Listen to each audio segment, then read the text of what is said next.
released U.S. Census figures show Minnesota is getting older, more diverse, and more metropolitan. That's true, too, for many northwest suburbs, but some of the data might surprise you. The census figures show tremendous growth among the three largest cities here in the CCX News viewing area. Take a look at these numbers. Brooklyn Park, Plymouth, and Maple Grove all grew by more than 14 percentage points over the last decade. In terms of total population growth, Brooklyn Park gained the most with a slight edge over Plymouth. Both of those cities increased by more than 10,000 people. Maple Grove increased by more than 8,000 people. Some other interesting findings: the youngest city in the northwest suburbs is also the most diverse. Brooklyn Center is the youngest, with 29% of its population under 18 years old. Brooklyn Park is right behind at 28%, followed by Maple Grove at 25%.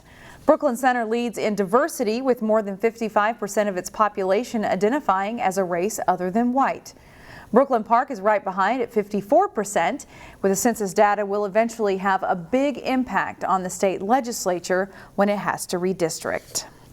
The U.S. Secretary of Agriculture made a stop in Brooklyn Park on Friday. Secretary Tom Vilsack and Representative Dean Phillips met with volunteers and staff at Second Harvest Heartland in Brooklyn Park. The purpose was to discuss how people can work together to build a food system that's more resilient to disruptions like the pandemic or natural disasters. This is the most prosperous nation in the world, one of the most prosperous communities in the country, and the fact that we have to distribute 100 million meals, which doesn't even meet the need, is enough to get my attention. You know, this is a place where miracles occur every day, and you can see it right here. You've got volunteers who are basically providing Commissioner locally produced products here from Minnesota to Minnesota families to provide better nutrition and to fill that hunger gap. The secretary did say he's been to several food bank facilities and he's never seen anything quite like the facility in Brooklyn Park. Taco Bell continues to be a local favorite when it comes to fast food. The Brooklyn Park Taco Bell that's just off Bottineau Boulevard on Aspen Lane near Osseo has only grown in popularity since it was built in the late 90s. This week, the Brooklyn Park Planning Commission approved a request to add a second ordering station for online and mobile orders and shifting the drive-through exit in order to reduce traffic in the parking lot. The council will have the final say on August 23rd. And now a Taco Bell update to a story that people are talking about.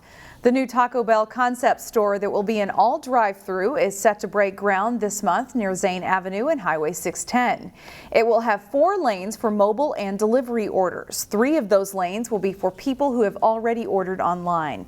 Customers will check in on screens with QR codes. It's called Taco Bell Defy, and it's supposed to be open by next summer.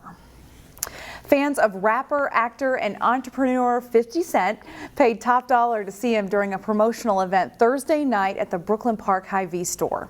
As Delane Cleveland reports, hundreds waited in line for hours just for a moment with a celebrity. Make some noise if you're ready to see 50. Make some noise out there. It's not often that a celebrity comes to town. You doing bottles or VIP package? But that's exactly what happened Thursday night when Curtis 50 Cent Jackson Go, shorty. It's your birthday. Visited the Brooklyn Park Hy-Vee to sign bottles of his signature cognac and champagne. I'm a big autograph collector, so for me this is something new to add to my collection. I have wrestling, I have sports, a lot of famous people, so this is something I don't have in my collection, and I'm happy to have it now. Trent Sylvester is one of hundreds who waited in line for hours for this celebrity appearance, one that's a rarity for the suburb of Brooklyn Park. Right. That's why I was like, I gotta come out here and see 50 Cent. Brooklyn Park, I don't live that far, so I'm gonna come out here. Thursday's event was the first of 11 Midwest stops for the rapper, actor, and entrepreneur to promote the partnership between Hy-Vee and Sire Spirits, which is owned by 50 Cent. But it's really great to have him here to get to meet all of the people who love and appreciate him for the work that he does.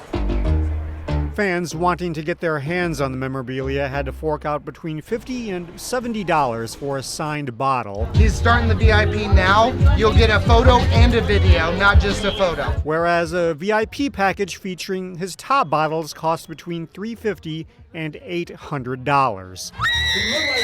Yet for many, cost wasn't a deterrent. I love him, so I need a signature, I need to see him. Children are often taught to learn the value of $1. But for one night in Brooklyn Park, nothing was more valuable than 50 cents. And they took a few photos and they did a video. I'm like, this is sick. In Brooklyn Park, Delane Cleveland, CCX News.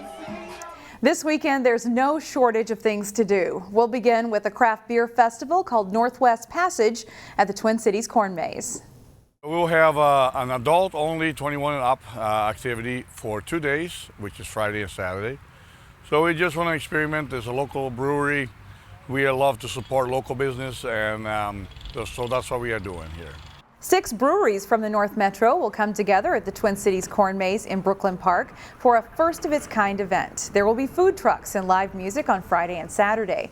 There's a $10 entrance fee, and don't worry, Farmer Bert is still working on the Twin Cities Corn Maze, which opens to the public in September. Tater Daze is back this year with 2 days of events that will also begin on Friday. Eidem Farm will be open to share the agricultural history of the city, and then more fun will start on Saturday afternoon at the Community Activity Center in Brooklyn Park. We're excited to bring it back, enjoy the history of Brooklyn Park, potato farming history, and then also just give families a chance to be able to come out, enjoy a ton of activities here at the Community Activity Center.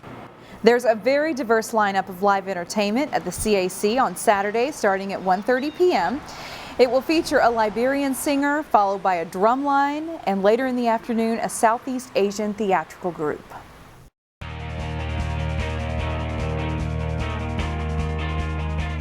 The Osseo Maple Grove Youth Hockey Program and Maple Grove High School have been producing some great players of late. That's reflected in this year's NHL Draft. Jay Wilcox caught up with 3 standouts who were drafted. It was an exciting day for 3 standouts who grew up in the Osseo Maple Grove hockey program as their names were called on day 2 of the NHL Draft. Kyle Kukkonen was the 2nd pick of the 6th round by Anaheim. It was super special. I couldn't be more excited, especially the Anaheim Ducks. It's obviously an awesome organization, so I was super excited when I got that call, and I guess it was finally a dream come true. I didn't really see it as a reality until it happened, so obviously it was a really cool experience. Defenseman Cal Thomas went a short time later in the 6th round to Arizona. It was super exciting, you know. We had literally just turned it on when I got the text and saw it come down the screen, so it was an awesome moment with my family.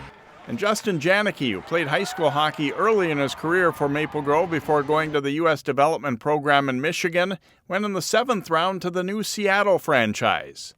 Couldn't be more thrilled, especially with the team that picked me. So Seattle, great spot, new organization. So yeah, definitely it's been a dream come true, and I've been waiting for this for a while and worked so hard for it. So as excited as they were individually, it meant a lot for them to have longtime friends and teammates picked too. Growing up with them, it's been a lot of fun, and it was a really special moment when I saw their names come across too. So it was awesome for all of us.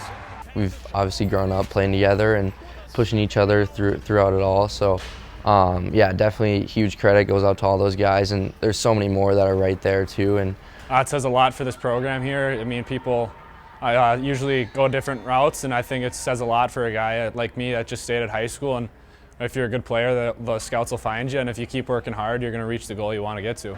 All 3 will play junior hockey in the USHL this coming season.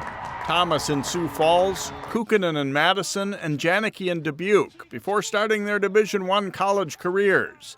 But after the draft, the NHL dream seems a step closer. I think a lot of responsibility comes along with it now. You got to put more work in, and it definitely becomes more of a goal instead of a dream. Jay Wilcox, CCX Sports. Thanks, Jay. Planer boards can be a great tool to use while running multiple lines while walleye fishing this summer. Terry Tuma explains in this week's CCX Sports Fishing Tip. Planer boards are very, very productive in anybody's walleye arsenal. What we want to use planer boards for, first of all, is multiple lines. So if you have 3 people in the boat or 4 people, you can run these lines out at different distances away from the boat. The other is using a long rod, an 8 to 9 foot rod with a line counter reel. The line counter reel really helps us determine exactly how much line we want to leave out, obviously, but generally speaking, starting out from 60 to 70 feet line out, put your line into the offshore planer board and then leave about another 40, 50, 60 feet, depending on where and how many boards we're going to be running. You can run multiple lines.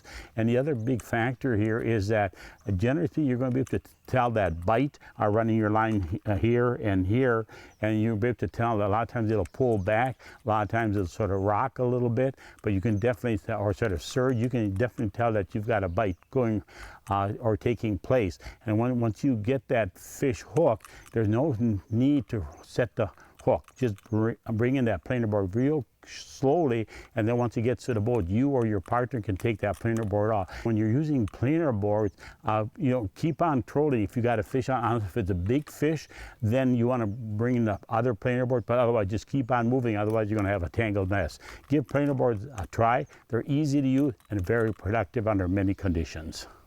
Thank you, Terry. And that is all for sports. I'm John Jacobson. Find more prep sports games and highlights at ccxmedia.org and follow us on social media.